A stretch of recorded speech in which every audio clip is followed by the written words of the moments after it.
Good afternoon, Mr. Feng, and thank you for coming. Congratulations on your election as the chairman of Study Group 11 at this World Telecommunications Standardization Assembly. I was wondering today if you could explain for us what Study Group 11 does. I understand that it's probably one of the most technically difficult or technically complicated study groups to understand. So if you could try and explain it in a very, very simple way so that we can understand what SG11 does. The first thing I like to say is thank the ITOT to give us the place to do the telecommunication standard work, and it's honor for me to be the chairman, especially for SG11 as a protocol requirement and signaling study group. And for the normal for the people from the industry, the protocol work is the most complex instrument. And as we all know, when we build the house, we have a requirement. How big is this? But we need bricks and the steels. And that kind of things is comparable things in telecom. We need protocols. That's the language when we connect different box. For example, when the set-top box connect, they have its own language to shake hands with the box in the operator's premise. So they know the command, they know the requirement, and then they can exchange information. So the protocol is the things that supporting the you can see the interworking, and also the realize a lot of requirement for the QoS, for the security. So that's the really fundamental things for the telecom industries. So it's the highest level of standardization, if you like. First of all, you look at the requirements or the framework, and then you look at the protocols. Yes, you have in between, you can have functional architecture. Requirement is a very high level, it can be used in the customer's language, how bandwidth you need. But in that case, you need to think about what kind of box you need to have in the whole framework. And how those boxes interact with each other. This need a protocol to make them to reach its functions. So that's really the low.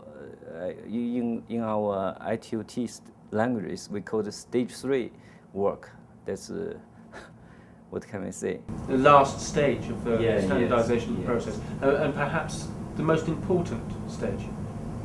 Yes, that's the, what can I say? Normally, we have a requirement from all area of the industry. We call it ICT, development. But all those requirements need to be reached by protocol things. As we all know, the IP technology, and for traditional PSTN, we have SS number 7. That's the things protocol that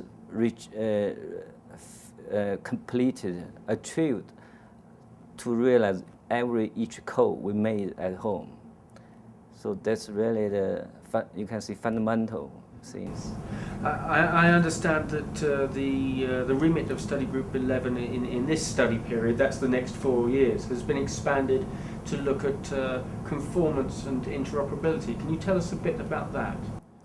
Yes, I think during the last study period, I think more and more, especially developing countries, they have demand to testing equipment, and I think the ITO is the place that they can collect the resource, and in that case, if the ITOT especially make the reference testing models for them, and that will be beneficial for a lot of countries, especially those countries that they don't have enough technical support. They can use ITU testing models, and in their country they can use to do a little adjustment and then to certificate the vendor's equipment and use in its own national network.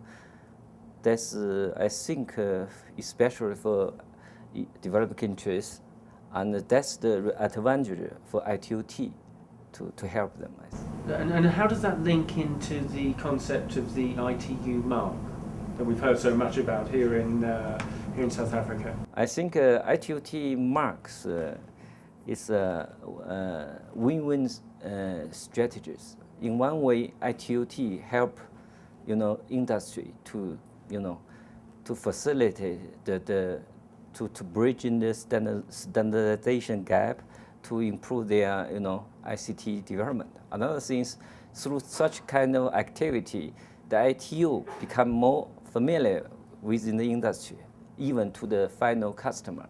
So ITU become the, really the center of the ICT, especially concerning to the standardization activities. So a valuable tool indeed. Yeah, in some way. Mr. Feng, thank you very much for your time this afternoon, and good luck for the next study period, the next 4 years. Thank you. Thank you.